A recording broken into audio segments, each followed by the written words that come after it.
turn that off. Almost forgot. Scene. Already got the next bridge hydrocarbons thing all spooled up and ready to go. We're just gonna. I mean, these things are huge. They're like dozens and dozens and dozens of pages. So we're gonna find the stuff that's pertinent and go from there. If that works. Okay. So, right off the bat, they're offering to selected accredited investors. That's the important part. Is that not just anybody can buy. They know exactly who they want to either offer it to, or they've already offered it to them. And we want to know who those selected accredited investors are. There's speculation that short hedge funds. I don't think so. I would speculate that it's not short hedge funds. That it's someone with ties to the company, or friends, or someone that is used to dealing with Next Bridge, Torchlight, etc. So they're going to sell 40 million shares, common stock. Par value, doesn't really, who gives a shit about par value? That's not the value of the stock. That's the par value. And you are chewing on my arm. Don't do that. That hurts. So they got Roth Capital Partners, who they've used in the past. And John Berta has said that when they've had to raise capital in the past, they used Roth, and he went specifically for certain people that he felt wouldn't try to short the company, and not short hedge funds. They've avoided short hedge funds, and they've gone out of their way to make sure that short hedge funds don't get a piece of this. So, right off the bat, what does this mean? Well, it means the float is diluted. The 165 million shares plus the 50 million or so that converted over when McCabe gave up his ownership stake in the leases. And then we got another 40 million here. So that means their float goes to 245 to 250 million. That reduces the overall per share value that a special dividend would result in. So granted that does do that, but they do need to raise money for drilling. Their lease on the university lands, these are lands that are owned by the University of Texas, thus the state of Texas, are leased out to them and have requirements about how often you have to drill, how many exploratory wells you have to drill to be able to maintain the leases, or oil pumping, things like that. So they have to make sure that they meet these requirements. Otherwise, the lease renewals are insanely expensive. So got to keep those costs down. In here, it also talks about the debt that they have, and they're operating at a loss because they're drilling holes and not selling oil. They're hoping to sell everything, but we'll get there. Okay, and the other thing you'll notice immediately is that there's no price. So the proceeds just for expenses are expected to be up to blank. Blank. We estimate total expenses for this offering, excluding the placement agent fees, will approximately be blank. All costs associated with blah blah blah blah. So they have no offering price not listed, payment agent fees not listed, proceeds before expenses to us not listed. So they have no idea, and you just want to chew on me, don't you? They have no idea what these prices are. So right now, this is just sort of a, we are reserving the right to sell this stuff. We haven't sold it, and we don't know what price it's going to be because they're probably negotiating with whoever will be buying. Personally, if it was me, I would sell one share to somebody for $10,000, $15,000, $25,000, whatever, and just let that lie where it is. Okay. All right. In the prospectuses, they always put in, like, they try to think of any possible reason that could be, ow, quit biting me. Jeez, my knees. Any possible reason this could be a terrible thing, right? You're gonna talk about work stoppages and general competitive conditions and change in payment terms and timing of the future production of oil. Not like, you just got a list of, this is everything that can go wrong. We're trying to think of everything. We're gonna think. So should one or more of these risks certainties materialize, or should underlying assumptions prove incorrect, actual results or outcomes may vary. Basically saying everything's a risk. Okay. They define their terms because they use lots of little acronyms for things that mean different things. So they got their little glossary. They talk about the company, what they own, their brief history, their subsidiaries, and so on. Back in December 21, we had interest 3 oil gas projects. So it's all the background info. Okay, so they talk about what type of company they are. They're a smaller reporting company, but they're a private company because they are not listed on exchange and their stock does not trade. They talk about the oil and natural gas, but they also talk about how it's highly volatile commodity. The regulatory framework they got to do. Recent developments. So they've got their update from December, and so they talk about their merger with Hudspeth, which is McCabe's Petroleum. And so they did all that. They expect 221,770,000 shares of our common stock issued outstanding. So this is with the McCabe thing. So tack another 40 on. So I guess 260 million would be the overall issued shares. Okay, and then they took a short-term loan from McCabe to of $20 million to keep drilling, and this matures in June 21. So June 21st of 2023. So they've got 6 months. 6 months to make good on the $20 million to McCabe. Hence the reason why they are selling some shares, because they got to pay McCabe $20 million and still have money to operate for the rest of the year. All right, so it's just a short-term little bridge loan. Okay. So again, the current outstanding, not counting the ones McCabe has, because that hasn't been finalized yet. And they don't know the price. Still empty. And then this is where they double down the risks. This stuff that's in every single one of their prospectuses, so you can read through it.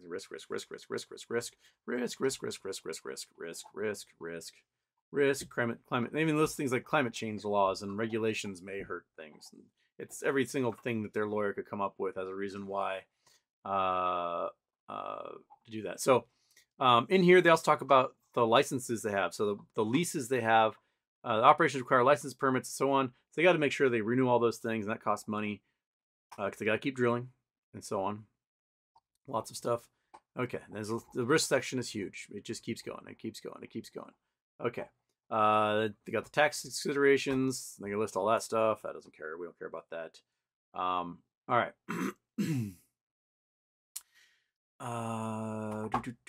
Gain on sales. This is more tax stuff. Don't care about tax stuff. Use of proceeds. We estimate the net proceeds of this sale of securities will approximately blank, assuming that we sell all the securities we're offering after deducting estimated offering expenses payable by us, meaning they pay Roth, they pay their fees and whatever. And again, offering the share price. The shares sold pursuant to the offering set at blank per common share. We have no idea what that is. The blank price of share being offered, being the direct issue shares, was determined after considering certain factors. So this is very much a rough draft because they have no idea what price they're going to be charging anybody, because right now they don't have anything guaranteed with whoever they want the buyer to be. So the buyer, I bet they're negotiating. So right now they're just getting this whole paperwork thing out of the way. Let the SEC know, hey, we're offering this stuff.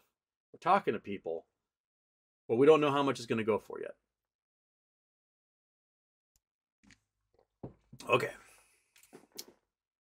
And then list the things about the business, and they're satisfying their drilling obligations and so on, and how they used to be.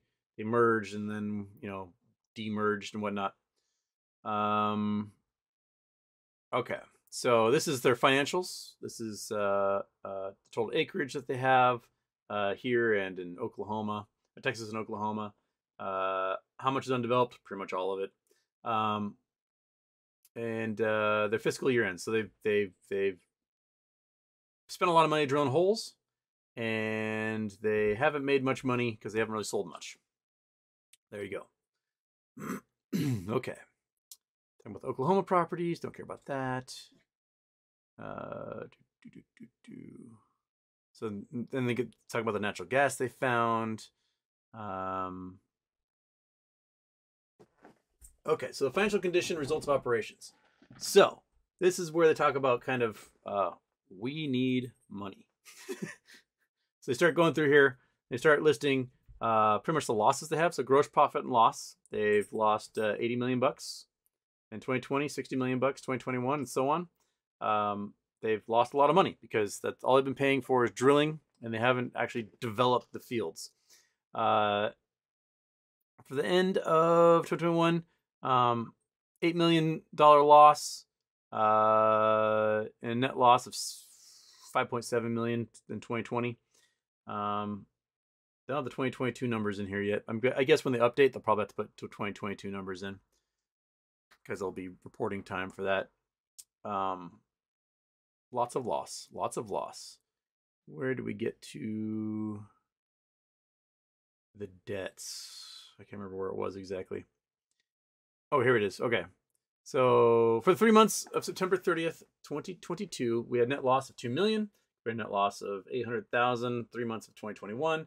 Difference primarily due to increased general administrative expenses for the 3 months of September. And they have total assets of $49 million. And current liabilities of $21 million. And stock equity was 28 million. Some more thing, same thing all over again. Where are we getting? Liquidity and capital resources. Here we go. So the big thing was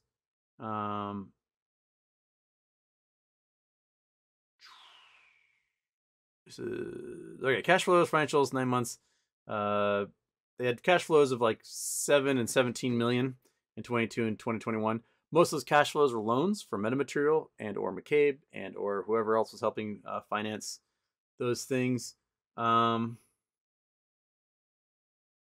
to find their outstanding debt because that wasn't here. But yeah, and you glance through it spinning on your phone. It's different than when you get the actual computer screen up.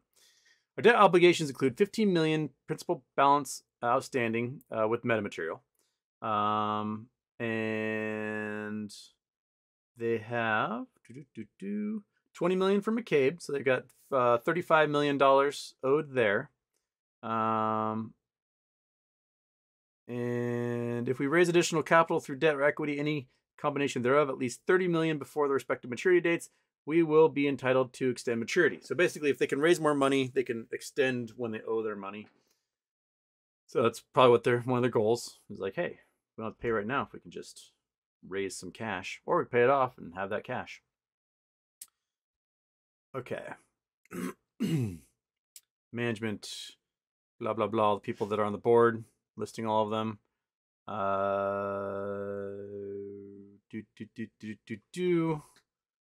Government structure, don't care about that. Don't care about anything with the board. Don't care about executive compensation. Direct compensation plans, programs offered to senior management, which I believe incorporates blah blah blah. There's some hundreds of thousands of dollars to go to these dudes. So I mean, if you're on the board, you're making at least $385,000 as an executive member of the board.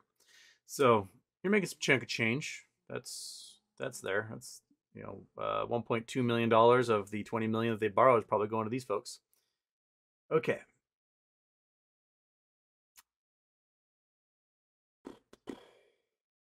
Okay, going past that, getting past that, more executive crap.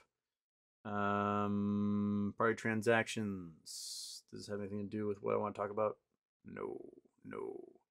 Loan agreements. So they got the various money that was lent by metamaterial on these dates. Several of them to keep drilling. And outstanding $5 million each. So basically, like, here's $5 million bucks, keep drilling. Here's $5 million bucks, keep drilling. Here's $5 million bucks, keep drilling. And they do that over and over and over again to keep drilling because you got to drill to maintain those leases because leases are what are valuable. Okay.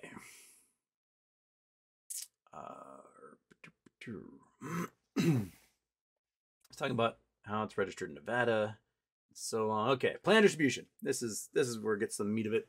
Roth Capital Partners has agreed to act as the placement agent in connection with this offering, subject to the terms and conditions of placement agent dated on this date, which does not exist because they have not found a buyer or select a date for that sale.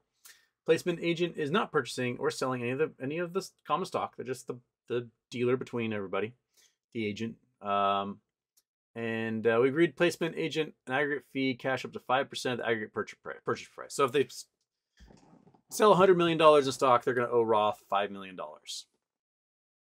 It's good to be one of those agents. I would love to be a placement agent. Be like, you two, do business, pay me $5 million. Done. Okay, so again, public offering price ain't no price. Placement agent fees ain't no fees. Proceeds to us before expenses? No idea. We don't know any of these things because we have not done any of those things yet. So, okay. More financial statements. Like public accounting firms. This is all the money that they've lost and their liabilities and whatnot. They have $47 million in liabilities as of last year. We don't have that stuff updated yet. Cumulative deficit. So we're at $68 million in what they've spent. $100 million paid in via loans and anything else, and contributing partners. So they got about $32 million total.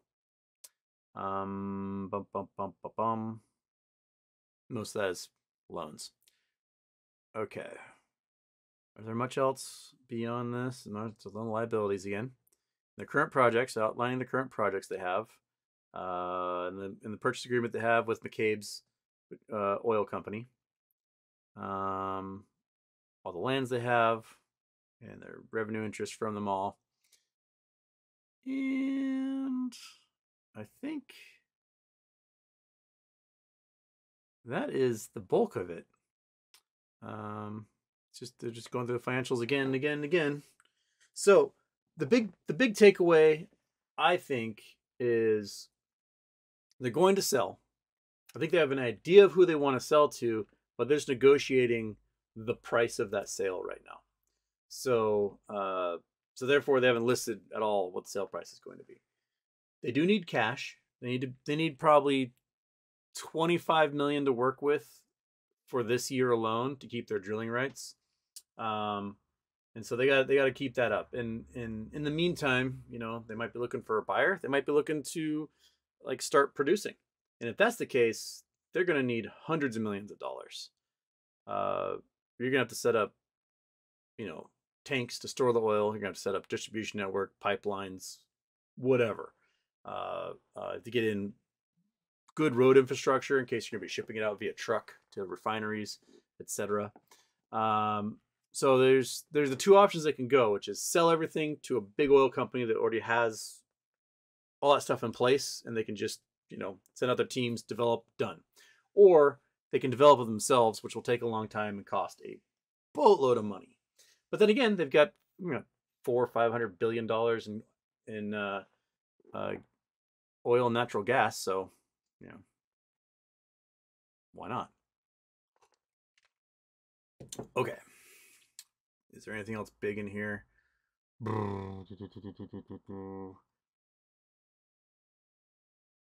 Cost of their leases, so on. But that's the big thing. The big thing is that they're going to file. Everyone signed. They did so via the internet. You can see as the little S's right here. And that's the meat of it. So let me my cat, you're in the way. I cannot read. Okay, so if we have 40 million new shares coming online, our position is technically being diluted. It might be being diluted because it's being sent to a cool person that we're totally rad with, but our ownership stake is still being diluted by this offering. One of the things Rosa talked about in her lawsuit, and we're gonna have Rosa on Wednesday evening, 6:30 Eastern time. She's gonna come on, 3:30 Pacific, and we're gonna talk about sort of how she told the court that a future dilution would harm her because she would not have the choice to get in or out of the company. And by FINRA taking away those 2 days of trading, she was not able to make that decision on her own volition, right? If she was going to stay in the company, that choice was taken from her by FINRA. And so we'll talk about how she can incorporate that into her arguments, and we'll go from there. I know I've been talking for a little bit, and there's a lot of you that are asking,